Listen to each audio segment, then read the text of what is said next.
but now be sure that it comes over here. And follow me over with the boom. Well, move that over there. Why don't you here now? give it my stand there? You got the level on that, Joe? Hey, how's this video coming through? Are the lights hot enough? Don't forget the Dalian close. All right, be sure and stay clear of number 2 camera, and all set. Stand by.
Hello, I'm Bob Trout.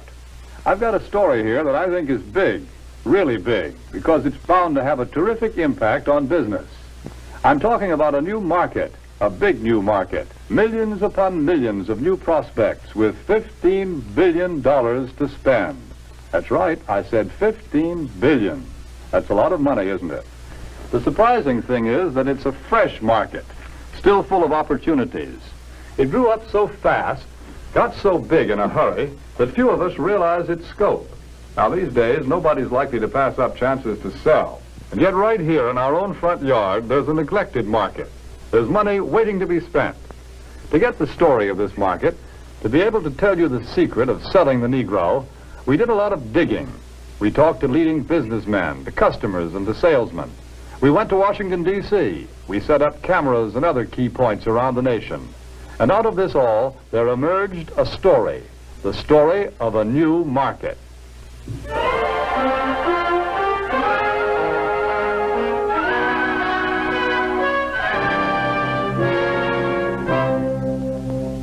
Yes, this is the market we're talking about, the new Negro family. Their name is Wells or Wilson, Smith or Brown or Alexander or Breen. They live in Chicago, in Atlanta or New York, in Detroit, St. Louis, Los Angeles, any one of 1,000 cities and towns. All over the country, families such as this are enjoying new prosperity. They have new interests, new standards of living, a buying power they've never enjoyed before. They're good prospects for practically all types of goods and services. All too often, though, they're overlooked prospects. Why? Because of some good, valid reason? No. They're overlooked because of mistaken ideas, because of out-of-date ideas about how the Negro lives and how he buys. The truth of the matter is that the Negro lives pretty much the same as other folks. He buys pretty much the same way, too. But just the same, a lot of old doubts and opinions keep cropping up over and over again. I don't like to do business with Negroes. They're drifters. You can't keep track of them. Yes, although a lot of people think that way, the truth is that 1 out of every 3 Negro families living in cities today owns its own home. That figure comes directly from the United States Bureau of Census. Maybe so, but Negroes are poor credit risks. Not more of a credit risk than any other group. Actually, the Negro homebuyer meets his payments faithfully, often more faithfully than other race groups in the same economic level. That's the information we got from people who ought to know, the National Association of Real Estate Boards. Well, maybe, but I've always heard that Negroes buy shoddy, poor-quality merchandise. No, it's just the other way around. According to leading researchers, in proportion to population and income, Negroes buy more quality products than any other comparable United States group. You see, there are a lot of confused notions about the Negro customer. But when you dig right down and find out about them, they just don't hold water. Negroes own homes. They meet their payments faithfully. They buy good brands of merchandise. So why let a lot of old-fashioned ideas hurt profits? Take a look at the real facts. Here in Washington, D.C., the nation's capital, some amazing facts and figures about this new market have been uncovered. For a first-hand report, we would like to take you directly to the United States Department of Commerce to hear this story from the Secretary of Commerce himself. Here is the Honorable Sinclair Weeks, the Secretary of Commerce of the United States. In the Department of Commerce, we are constantly alert to trends that mean a healthier national economy, better business for the nation as a whole. Recently, we have been interested in a rising young market, one that represents a huge potential for goods and services. I'm referring to the new Negro market. The tremendous buying power of this group is backed, of course, by an increased earning power. The average Negro family's income is at a record high. In fact, since 1939, it has increased more than the average income of all other Americans. Just take a look at a few figures. An official Department of Commerce report shows that at least 1/3 of the Negroes living in cities earn from $2,000 to $5,000 a year. Today, the average Negro wage earner brings home a paycheck 4 times larger than the one he collected in 1939. As a whole, the Negro market has a total income of about $15 billion every year. And after taxes, Negro families still have many billions of dollars to spend. Here is a buying power that cannot help but have a tremendous effect on our national economy and on business prosperity in general. When these dollars are spent for a wide range of goods, services, and employment, business everywhere is bound to feel the impact. This new buying power has resulted in a class Negro market, a profitable, above-average income group of consumers. For example, the nation's largest newspaper and magazine research organization, Daniel Starch and Staff, reports these significant figures. More than 51% of the readers of Ebony magazine have a record player in their homes. Almost 64% own a television set. And almost 78% enjoy the convenience of an electric refrigerator. It is also a fact, and this is from the magazine The Food Field Reporter, that Negroes spend almost $3 billion a year for food alone. Per capita, they buy more cosmetics, drugs, and toiletries than anyone else in the country. And their children are better educated, too, because since 1930, enrollment in Negro colleges is up 2,500%. But really, to recognize the importance of this class Negro market, we must realize that something has been happening economically in our country. People are on the move. The population is shifting. The makeup of metropolitan populations today is different than it was just a few short years ago. To give you a better idea of what we mean, we set up several cameras, candid cameras, in a number of shopping locations. Take a look at these shoppers.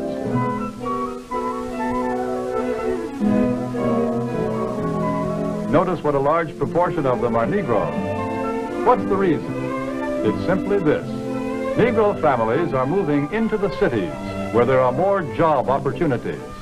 Here they find occupations with more prestige and security, jobs that pay more money. As a result, Negro families today often make up the largest part of Central City consumer prospects. A shoe store in Chicago's Loop, for example, reports that more than 50% of its customers are Negroes. In another case, a drugstore located at a transfer point in a non-Negro neighborhood finds that its Negro customers total 25%. The trend is plain.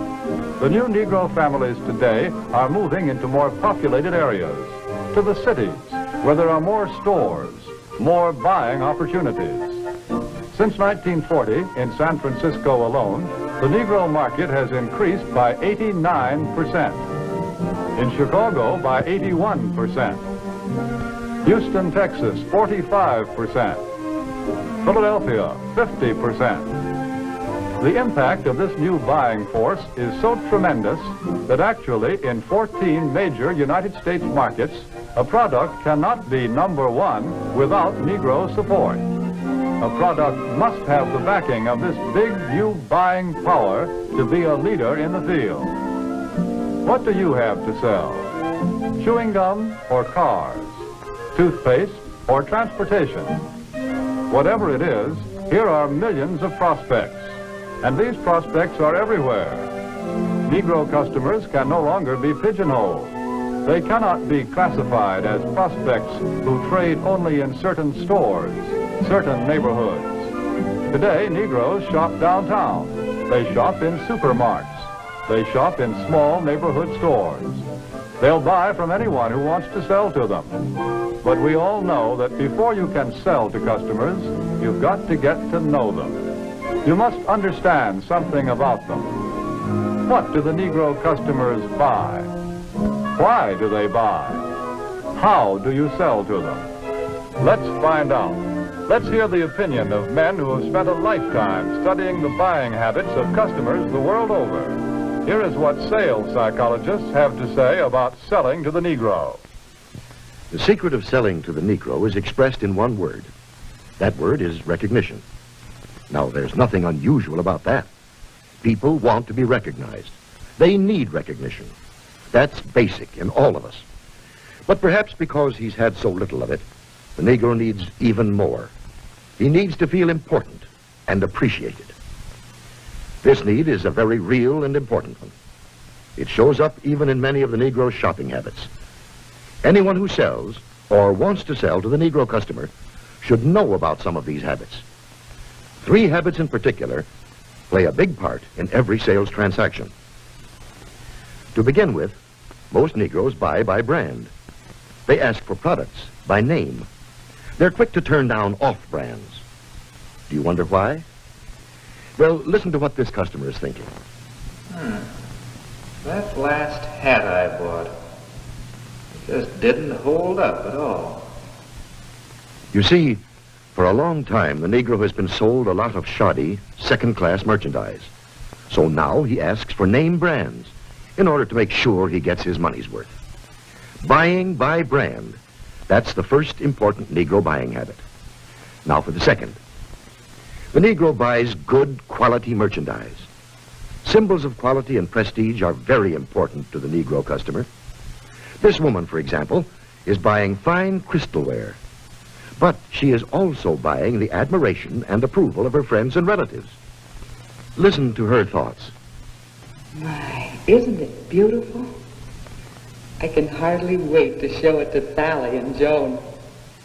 It's a well-known fact that many Negro customers are influenced by the opinions of others. What their friends may think of a certain item often decides whether or not the sale is made. So remember, the Negro buys quality merchandise. That's the second important point. And here's the third thing to remember when selling to a Negro customer. When he specifically asks for one thing, don't try to sell him something else. Don't try to switch him at the point of sale. If you do, he'll probably react something like this. Doesn't he think I've got the money to pay for it? There's a reason for this reaction. Again, because he's had experience with cheap merchandise, the Negro resents being offered a substitute. He wants to be sold on quality, not price. The Negro buys by brand, he buys quality, and he doesn't like to be switched at point of sale. These are the keys to selling the Negro customer. Another point. The Negro family does things together, as a group. The family works as a unit. It lives as a unit, and it buys as a unit. When you sell to one member, you many times sell to all. It's also true that many places of entertainment are still closed to the Negro. So he spends more of his money for the things that are available to him, often for items that are considered luxuries. Another trait of the Negro market is the fact that it is a pre-sold market. We know that the Negro buys by brand, and he buys the brands that he knows something about. Where does the Negro buyer get this information? We know that Negro customers are turning more and more to the publications that are tailored specifically to their needs, that give them the news and the information that they want to read about. Many leading businessmen and companies already know this. That's why so many of them are taking this direct, sure route of reaching the Negro customer. The vice president of advertising of the Drew & Watch Company, for example, says this. In many important cities throughout the United States, Negroes are important customers of the credit jeweler. Therefore, it seemed that Ebony magazine would be a very important advertising medium for us. We would say it was very well received, and from our viewpoint, a very successful campaign. From the Remington Rand Company comes this statement. Our records show that advertising in Ebony has been effective in many ways. As all good advertising should, it has built a terrific amount of goodwill and has brought a volume of sales and sales inquiries. A representative of the Alaga Syrup Company makes this statement. Because of Alaga's regard for the influence of Ebony in the Negro market, advertising space was doubled. Alaga's long experience in selling to Negroes now takes the most direct route to its best customers, reaching Ebony's 2.5 million audience in every issue. And here are the statements of still other business leaders. Yes, many business leaders are discovering the most direct and most efficient way of reaching the new Negro market. Look here at the results of the same advertisement in two different publications, Ebony and another general magazine.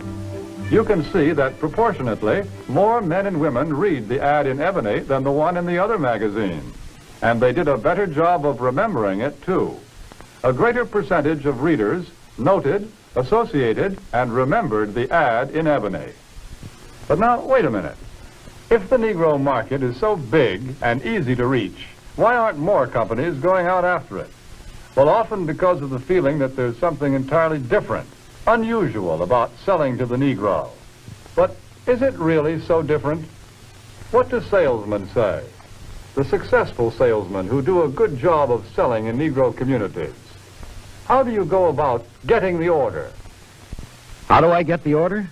Well, to tell you the truth, I don't do anything. Anything different, that is. I've been calling on these accounts long enough to know that the Negro just wants to be treated like everybody else. No matter who you're calling on, a little friendliness and courtesy help a lot. But naturally, anybody resents being patronized or talked down to. So I usually call a man Mr. Brown, Mr. Smith, or Mr. whatever his name is, until he tells me to call him by his first name. And of course, I always stick to business. I stay away from talk about race or religion or politics. That goes for talk about Negro celebrities, too. You know, this business about what good prize fighters and singers the Negroes are. Who cares? When a guy's in business, no matter what color his skin is, he's interested in making a living, in making money. That's uppermost in his mind. I guess maybe what I'm saying is that I try to help any way I can. Sometimes with displays or ad materials, or an idea once in a while. The important thing is that if it helps push sales for the dealer, it helps push them for me, too. Handle the Negro account just like any of your others. Don't patronize. Stick to business. Get interested in the account. Pitch in and help any way you can. Sounds like pretty good sales advice. That's the secret of selling the Negro. Well, how about it? What do you think of this new market? It can open new outlets for you and for everybody who sells goods or services. It's still possible to get in on the ground floor when this market is just beginning to grow and to expand. The facts and the figures that we see here are just a small sample of what they promise to be next year and the years after that. Yes, here are men and women with money to spend, and they spend it for exactly the same things as you and I and everyone else. They buy almost every type of product and service that you have to offer, and they can be reached like everyone else. through publications that appeal to their interests and desires, that deliver the kind of loyal readership that can be proved both in surveys and in down-to-earth sales. Here is a ready-made market waiting to be asked to buy.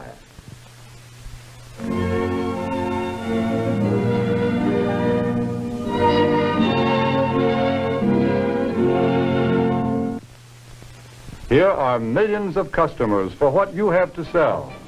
Customers with $15 billion to spend.